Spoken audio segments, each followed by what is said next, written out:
An outstanding landmark throughout most towns and villages in America, no matter how large or small, is the cemetery.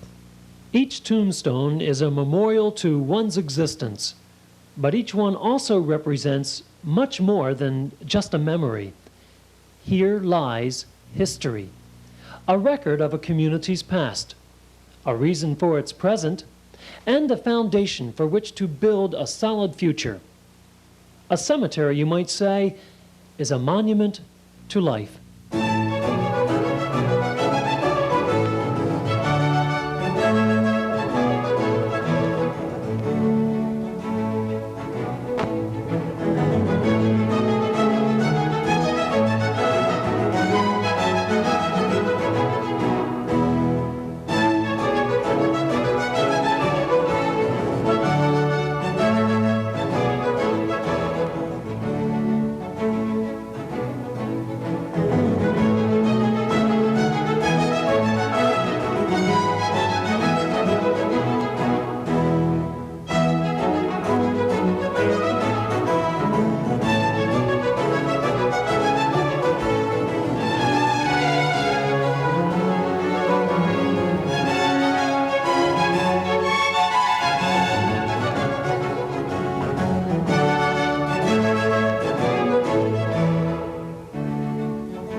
Brainerd Cemetery, located here in Cranbury, is like most other cemeteries in that it's categorized by groups. For example, this tombstone dating back to 1758 is grouped with the oldest tombstones, and the cemetery works its way up through time to its most recent burials.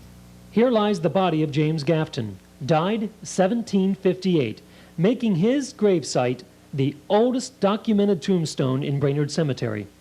And this is the grave of Dr. Hezekiah Stites, born in 1726 and died 1796. But as the plaque indicates, one June evening in 1778 placed the good doctor and his wife in the pages of Cranbury history.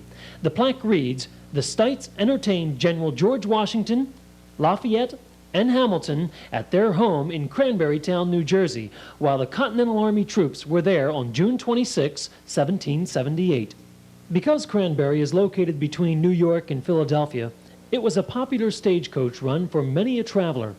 But for this poor soul, it was an unfortunate trip. Here lies the body of William Christie, a native of Scotland and late merchant of Philadelphia, who was cut off in the flower of his youth by falling from the stagecoach near Cranbury on the 14th of October, 1796, and he was killed on the spot.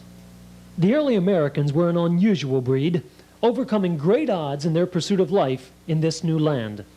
But many times they lost the battle to devastating illnesses. Affliction sore long time I bore, physicians was in vain, till God has pleased to give me ease and free me from my pain. What do these early residents of Cranberry Town have in common with Cranberry of today? They built upon the foundations laid for them by their forefathers in hopes that future generations would do the same, continuing to plant their roots deeply in the past, while at the same time keeping their sights on the future. Cranberry's birth goes back to the 1690s, when a John Harris purchased land from the Lenni Lenape Indians. In 1745, missionary David. Today, Brainerd Lake, Brainerd Cemetery, and Cranberry's Historical and Preservation Society emblem commemorate him. In 1736, a grist mill was built on Cranberry Brook. A marker now indicates that very spot. A sawmill was added to the grist mill in 1840. The mill burned, was rebuilt, and finally demolished in the 20th century. Today, Cranbury's firehouse, built in 1921, and Memorial Park, dedicated in 1949, are located on the site. In 1740, the first Presbyterian church was established nearby, marking the development of what would become Cranbury. In 1789, Cranbury was surveyed for General George Washington by Christopher Coles. This map indicates that at that time, there were very few houses in Cranbury. Also indicated is the site of George Riscaric's Tavern, for whom George's Road was named. As you can see, the tavern was located at the joining of the two Indian trails. The crossing of Indian trails at Cranbury Brook preceded the crossing of colonial roads here in the late 18th century. George Riscaric's Tavern became a stage stop and the place to change horses for travelers going between Philadelphia and New York. By 1834, rapid growth brought the number of Cranbury dwellings up to between 60 and 80, and the town included 2 tanneries, 2 stores, and an academy, besides the church and mill.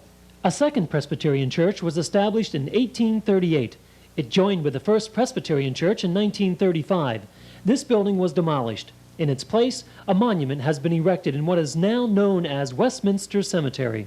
A Methodist church was erected in 1847. While the village grist mill has been described as early as 1770 as the noted grist mill on Cranbury Brook by the New York paper, the only real industrial activity occurred here in the late 19th century. The American Mills was established in Cranbury in 1865 and quickly became widely known, therefore expanding in the 1870s. The firm became J.S. Silver Brothers and Company Spice Mill, and a flourishing grocery business was conducted for many, many years. In December of 1927, a fire destroyed the mill, and the business was moved to Hightstown. Today, bottles and containers bearing the J.S. Silver's name are collected. Around 1880, 2 separate shirt factories were founded in Cranbury as well. With this industrial growth in the 19th century, the town grew and diversified. Nelson Petty is shown here in front of his harness shop, which was in operation for over 50 years. In 1865, the town fathers thought their sons and daughters who graduated from the Cranbury Grammar School needed a prep school, and so they built Brainerd Institute. In 1905, this building was used as a school for the mentally retarded. In the 20s, it was a healthatorium, and now it serves as an apartment house. Significant of its growth, Cranbury became a township in 1872, incorporating the village and parts of South Brunswick and Monroe townships. You will note from this map that Cranbury is now spelled B-U-R-Y. It was renamed from Berry, B-E-R-R-Y, in 1869. In the past and in the present, Cranbury was and is predominantly an agricultural township. Potatoes are its major produce, and whereas labor was in the past provided by immigrant workers, today most of the work is done by machinery. Other businesses of long standing in Cranbury are the Cranbury Inn, which has been operating since the end of the 1700s. It began as a stage stop. Called the United States Hotel in 1808, the inn became the Cranbury Inn in 1920. A.S. Cole & Sons, a funeral home, was started in 1858. Incidentally, the old lamp at the front entrance was one of Cranbury's original street lights. In 1886, the firm advertised new furniture as well as mortuary services. The first journalistic venture in the village was the publication of the Cranbury News on January 5, 1882, by Robert M. Stoltz. Mr. Stoltz soon heard the call of his first love, music. Returning to it, he will always be remembered as the composer of the still popular The Sweetest Story Ever Told. In 1885, the Cranbury Press was established and still plays a very important role in our community. On June 2, 1884, the First National Bank of Cranbury opened for business. The bank was founded by local farmers and businessmen to serve the banking needs of Cranbury and the surrounding communities. In 1974, the Cranbury Bank, as it has always been popularly known, became an affiliate of Mid-Atlantic Banks Incorporated and subsequently changed its name to Mid-Atlantic National Bank, Cranbury. What was once Stahl's grocery store is now the Shadow Lawn Savings and Loan Association. This building, built about 1869, at one time incorporated a grocery store, drugstore, and a candy and confectionery outlet. Cranbury Past. What was it really like? This is an aerial view taken in the early 1900s. Solid homes and lush farmlands. Here's how one lifetime resident describes Cranbury today and yesterday. It must not be presumed that Cranbury was always the pretty or charming little village it now appears to be. There were no sidewalks. The nearest approach were those walks where the owners had taken the trouble to sift ashes from their stoves and spread the residue out front. The result? A good place to play marbles. There were no hard-surfaced roads. A rain of any intensity left a mud deposit of several inches in depth. There were no street lights, though here and there might be seen a kerosene lamp similar to the one in front of the Cole Funeral Home. There were practically no restrictions on what or where or how structures could be built. It's been reported that plans drawn up by a carpenter for a new house were placed on a piece of board. But as you can see, the houses were well built and cared for.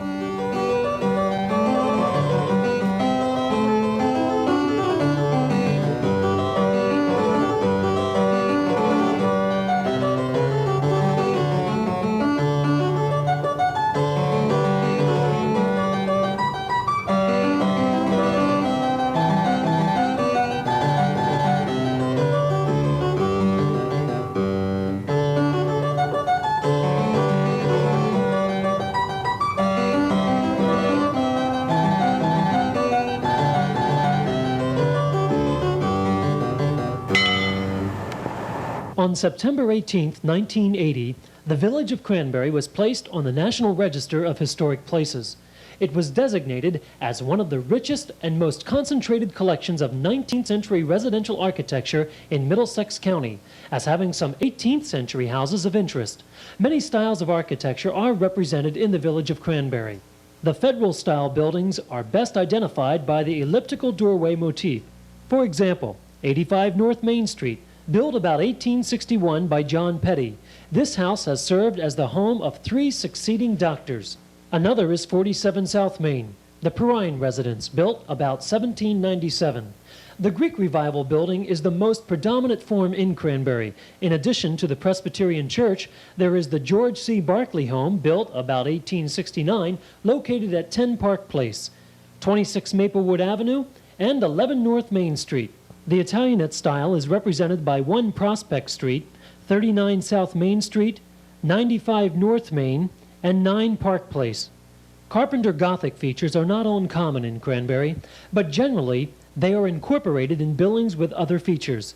2 of the clearest Victorian Gothic buildings are at 5 Prospect Street, this one dated at about 1854, and 10 South Main Street.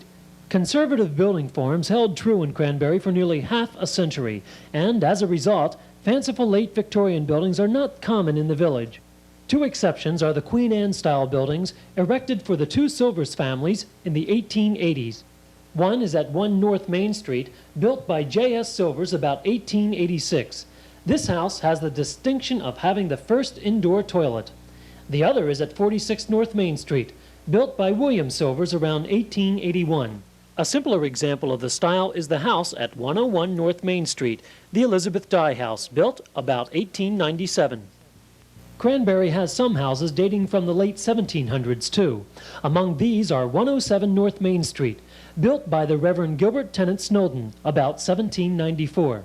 In 1808, Commodore Thomas Truxton, master of the ship Constellation and a friend of Aaron Burr, moved his family to Cranbury, where he lived in this house until 1812.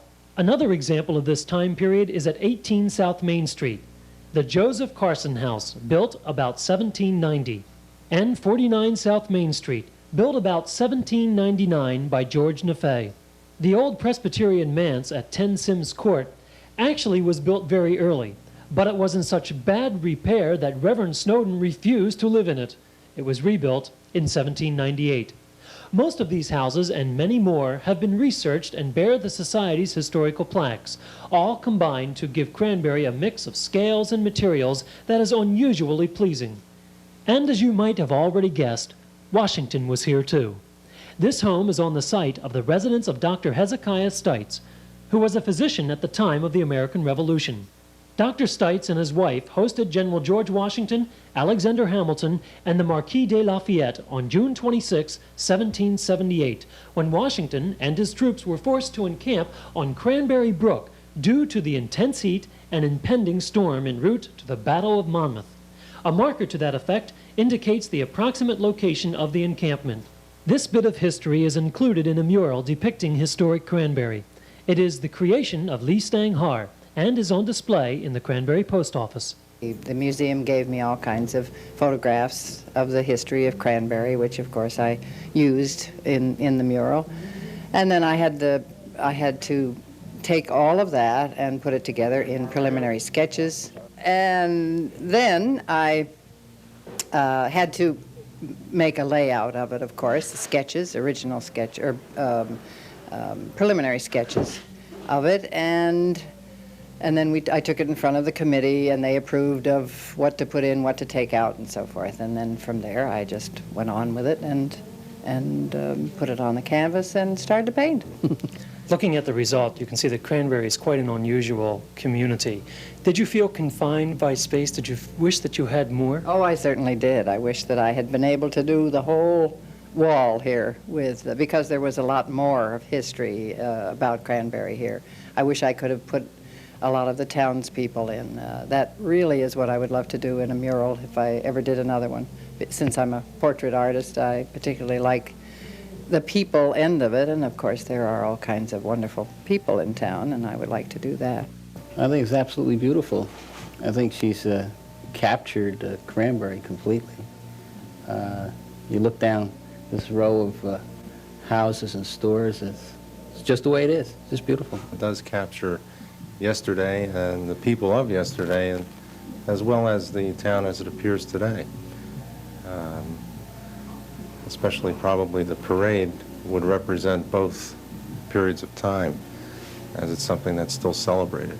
Cranberry residents come in today and they notice historic Cranberry, and they also see a bit of today. Is it important when you're looking at history to also look at what we've accomplished and where we are today? Oh, absolutely, absolutely. It's a part of the whole picture, is what was and what is today. A picture is worth 1,000 words, but if you could confine it to one statement, what would you like the mural to say? Well, I would just certainly like it to say, this is our town, and we love it, and the artist obviously loved it, and the people here love it, and they take great pride in it. Indeed, Cranberry's history, both past and present, is one of which we are very proud. And that history is now being preserved and perpetuated by the Cranberry Historical and Preservation Society in its museum. Sarah Hoffman, seen here, and Amy Evans were instrumental in the creation of the museum. The Cranberry Historical Society was able to purchase this little house for a museum just 11 years ago last May. Prior to that time, a group of us oldsters who had lived in Cranberry all our lives thought it would be a good idea if we contacted the older members of Cranberry and asked them if and when we could get a little house for a museum. Would they help us pay for it and help us restore it? Well, we also wrote to people who had used to live in Cranberry and had moved away. There's a certain nostalgia about the old hometown, you know, and many of them had become quite wealthy, and asked them the same question. And you won't believe this, but it's true. Everything in this museum has been given to us, either by Cranberry people or people who used to live in Cranberry and have moved away, or by friends, or has been bought with money that has been given to us. We didn't have but $2,000 in our treasury when this happened, so we had a lot of money to raise. But one citizen who used to live in Cranberry and who loved it dearly said they would give us half the cost of the house if we would raise the other half in 3 months' time. Well, that was a challenge. We knew if we didn't raise our half, we wouldn't get their half. So we had scouts that combed the town, and we got our half raised. So that was fine. We had the house mortgage-free. Then all that summer, from May till October, we had volunteer helpers to restore it. It was in bad condition. We tore the paper off the wall, and we patched up the cracks and the holes. We painted the walls and the ceilings 2 coats. We scraped 4 coats of paint off of all the woodwork in the whole house and then repainted it. And in the dining room and the upstairs bedroom, which was the original part of the house and the only part of the house that stood for 60 years before the front was added, we scraped off 3 coats of paint and then came to the original paint, which is this blue green paint, which is made of buttermilk and blueberries. And we had to scrape this off with little pieces of glass. We couldn't use paint and varnish remover, but it is a lovely color, and we're very proud of it. The old part of the house, as I say, was this room and the room above it. It was all there was of the house for 60 years. Then the front room and the hall and the 2 front bedrooms were added after the Civil War. So the front room we have made look more like a Victorian parlor. And we have the old desk in there that belonged to our country doctor, who practiced medicine in Cranbury from 1888 to 1913. He went around in a horse and buggy making house calls for $1 and delivering babies for $8. And we have an old organ that belonged to the First Presbyterian Church, and a lovely old melodeon which belonged to people who had lived in Cranbury all their lives. And the great-grandmother of the grandmother of the person who gave it to us had played that in 1860. We also have in that room a brass candlestick which belonged to General George Washington, and we're very proud of that. What would you say is the most unusual artifact that you have here? I think the one that we cherish the most and we think is the most unusual is that long-handled ladle there. Mm-hmm. That's made entirely of wood from one branch. It's cut out. The people that gave it to us didn't know what it was, and we didn't know what it was, but we looked it up in the antique books, and they said it was a pie-filling ladle. One visit to the museum, and you recognize Cranbury is rich in history and heritage. Well, I just can't say enough for the interest, the generosity, the cooperation of so many, many people in Cranbury. They have just made the museum. One of the people Sarah speaks so highly of is Betty Wagner. She is a member of the Historical Society and takes deep pride in the museum and the community. Well, first of all, I think we still have many, many long-time residents of Cranbury. There are still people in Cranbury who were born here. I think people have always been conscious of the uniqueness of Cranbury, so much so that in 1967, the Historical Society was organized. And we still have old-time residents such as Sarah Hoffman who still work actively in the Historical Society and toward the preservation of Cranbury. What would you like to pass on to following generations to make sure that that particular element of Cranbury is preserved? Well, I think I would like to pass, hopefully, what will continue is the enthusiasm for the heritage and the culture of what Cranbury represents. I'd like to think it will go on so that in new generations will appreciate what this little community is. And I think if the spirit continues as it has been, I think it will. I think I'm very confident of that. The future of historic Cranbury is the responsibility of everyone. Its rich past has been preserved with futuristic planning by people who care. This responsibility will one day be the challenge of these young Cranbury residents, who will take the torch and keep it lit for future generations. So there you have it. A brief look at a community rich in American history. By keeping close ties with its past, Cranbury has embraced life with time-honored respect. And what better way to express gratitude and honor those buried beneath this soil than to cherish and preserve historic Cranbury.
This program has been funded by Mid-Atlantic National Bank, Cranberry, as a public service to Cranberry in celebration of the bank's 100th anniversary.